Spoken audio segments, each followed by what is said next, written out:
E hoje mais um vídeo aqui no seu domingo e falaremos de estatais. Pois é, será que as estatais estão baratas? Barato até que tá, né? A pergunta correta talvez seria: será que vale a pena investir em ações de estatais? Afinal de contas, o fato de estar barato não quer dizer que vale a pena o investimento. Então, vamos com calma, sempre avaliando primeiro os resultados. Nós vamos ver também aqui dividendos e algumas projeções. E eu sempre trago nesse vídeo de domingo alguns fatos e opiniões. Então, se você gosta desse tipo de conteúdo, me conta aqui nos comentários. Você tem ações de estatais? Quais ações você investe nas estatais? Eu vou deixar no primeiro comentário as estatais que eu invisto. Deixa o seu comentário lá que eu quero saber as que você está de olho.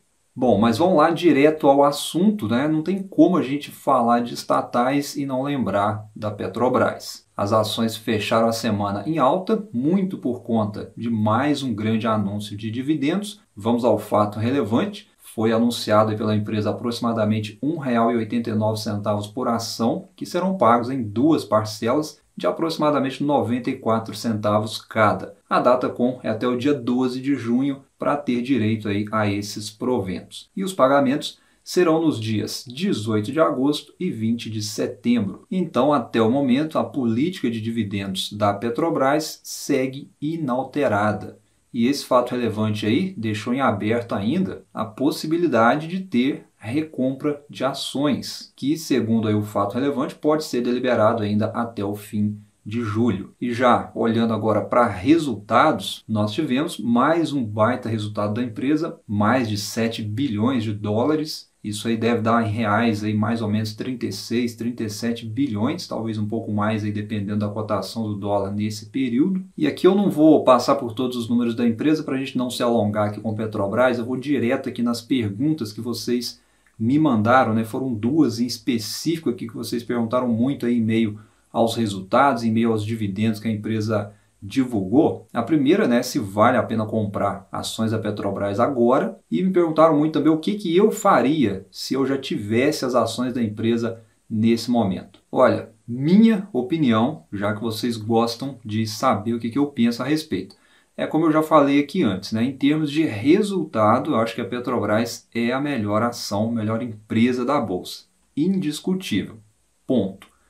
Porém, a gente sabe que existem sim riscos que vão um pouco além de uma empresa convencional, de uma empresa comum, de uma empresa privatizada, digamos assim. Então eu acho o seguinte, para você que está pensando agora se vale a pena entrar, eu acho que olhando aqui para as cotações, né, se você nos últimos 12 meses aí, né, se você não comprou aqui na região de 20, 22 reais, eu não vejo por que você vai comprar agora só porque está subindo, só porque anunciou mais um dividendo. É melhor nesses momentos ter calma.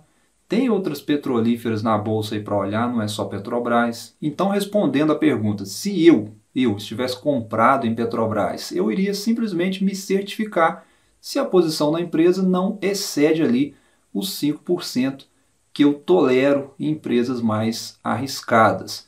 E feito isso, eu seguiria posicionado, pegaria o dividendo da empresa e direcionaria para outras empresas da minha carteira que eu julgo mais seguras nesse momento. Se você está posicionado em Petrobras, você tem que se perguntar se você está confortável com o investimento que você fez na empresa. Se você está convicto, segue firme, não tem o que discutir, não tem o que ter medo.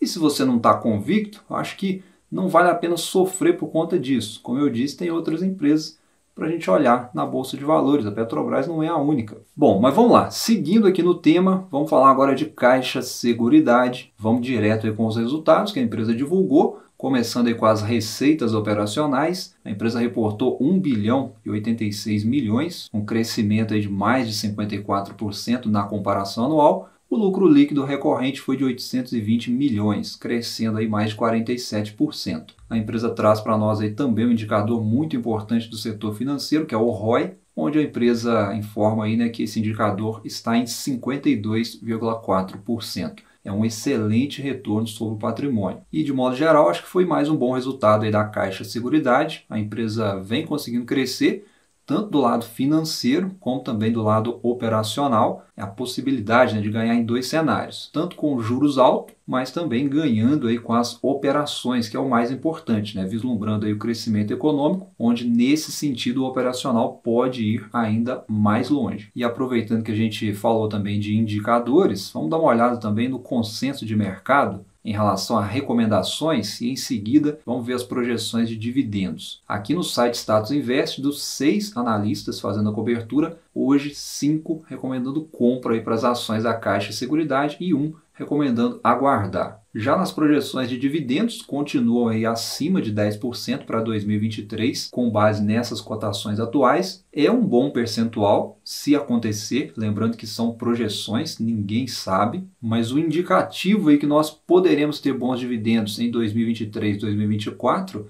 é justamente esse resultado que nós tivemos agora no início de 2023.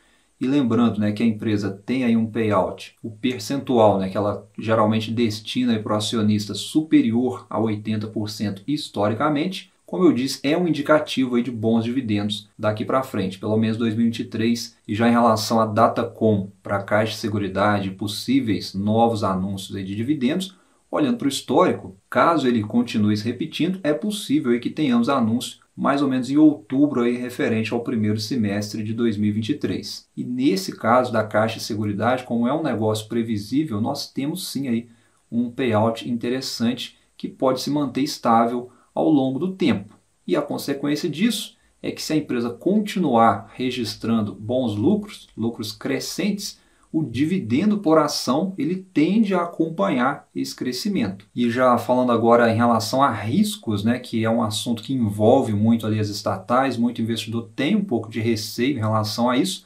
Aqui nós temos riscos sim, mas eu acredito que esse risco ele já ficou para trás, mais ou menos ali na época do IPO da empresa, né, para quem lembra aí, onde foi ali o período mais incerto. Se eu não me engano, na ocasião a oferta foi secundária, né, onde o dinheiro arrecadado não iria para o caixa da Caixa Seguridade, mas sim para o controlador, né, ou seja, para o caixa da Caixa, né, ou seja, o caixa do governo. Né, então, acho que foi esses pontos aí, né, que deixaram o mercado um pouco cismado ali no IPO e desde então as ações vieram em queda, né, além ainda das questões em relação à pandemia que atrapalharam bastante ali a vida das seguradoras. Mas hoje, né, na minha opinião, acredito que a empresa vem ganhando a confiança do mercado, né, vem fazendo ali o que importa para o acionista, né, que é entregar lucro. A empresa vem mostrando bons resultados, então nós seguiremos acompanhando aí a Caixa Seguridade, ótima empresa até aqui. E seguindo no tema, vamos falar agora de Copel. A empresa também divulgou seus números, acredito que os números vieram dentro aí do esperado, né? A gente teve uma receita operacional líquida de 5,5 bilhões, praticamente o mesmo, né, que foi reportado há um ano atrás, 1% abaixo aí. Olhando para o EBITDA ajustado, foi de 1,6 bilhão, um crescimento aí de 10%, impulsionado principalmente pela parte de distribuição. Já o lucro líquido foi de queda, caiu aí 5,1%, registrando 635 milhões. A dívida da empresa vem subindo, é um ponto de atenção.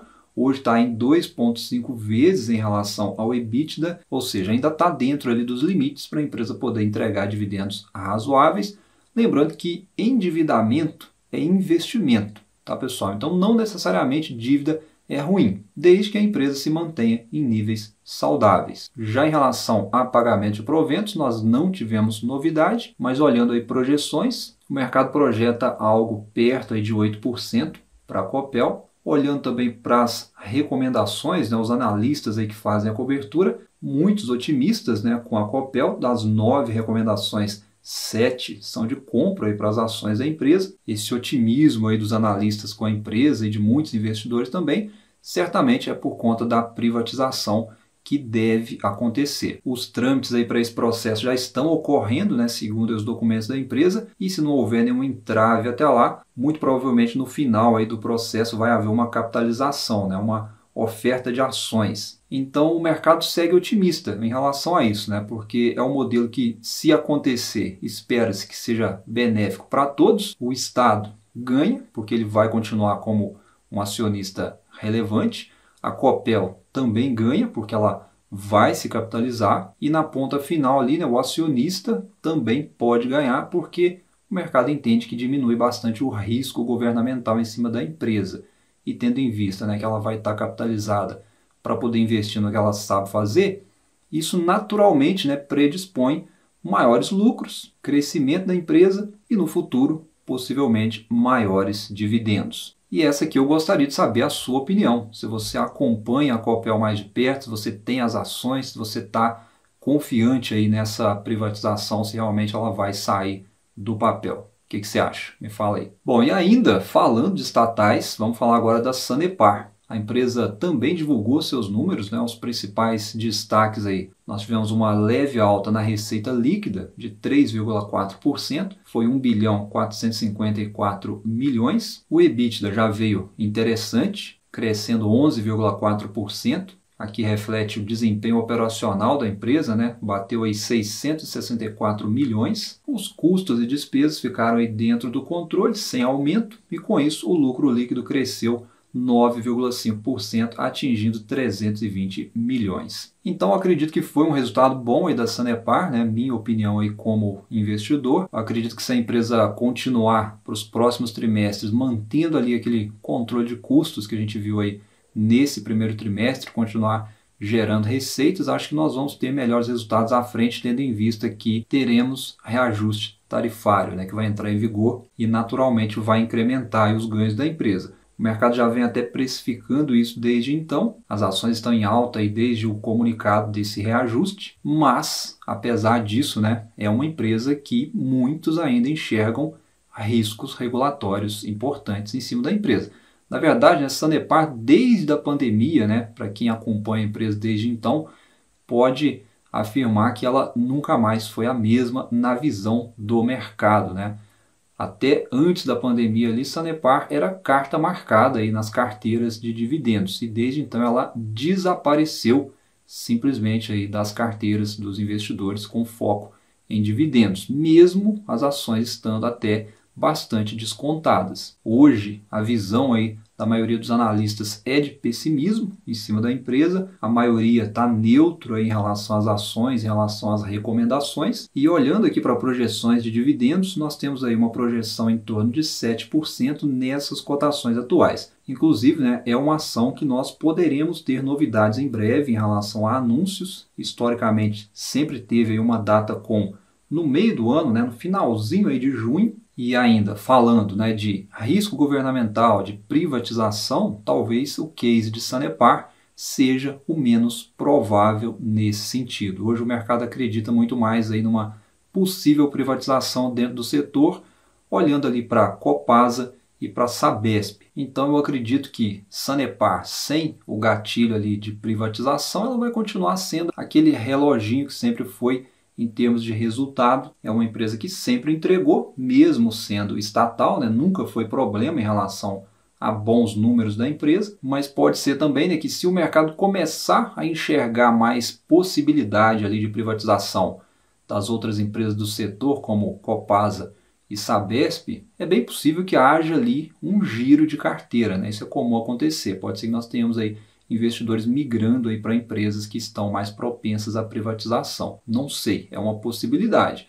A gente vai ter que continuar acompanhando. Vamos ver como é que a Copel vai sair, né? Se realmente esse processo vai chegar ao final ali com a privatização da empresa. Talvez, né, o estado do Paraná se anima e coloca aí Sanepar na conta. Quem sabe? O que você acha? Bom, e no geral, pessoal, acho que para quem me pediu aí, né, para fazer vídeos especificamente ali sobre estatais, dando a minha opinião aí sobre essas empresas, eu acho que as estatais, elas estão baratas hoje, sim, elas estão melhorando ali os seus resultados. É claro que o fato de estar barato tem um motivo, tem um porquê, o mercado sabe que existe um risco a mais, então quando a gente tem um risco maior, naturalmente a gente vai exigir um retorno maior. E nem sempre isso acontece. Isso faz parte do mercado. O mercado ele é assim. Nós temos ainda outras estatais para comentar em vídeos à frente, como por exemplo o Banco do Brasil, que deve ser um dos grandes nomes agora em 2023 em relação às estatais. O Banrisul também é outra empresa aí para a gente ficar de olho. Vem melhorando ali devagarzinho, né? Está em passos lentos ainda, mas existe ali a expectativa de melhora na sua rentabilidade, então nós vamos seguir acompanhando e eu trago mais vídeos à frente aí sobre outras empresas estatais. E se você ficou comigo até o momento, muito obrigado aí pela sua audiência, um abraço, bons estudos e a gente se fala no próximo vídeo. Até lá!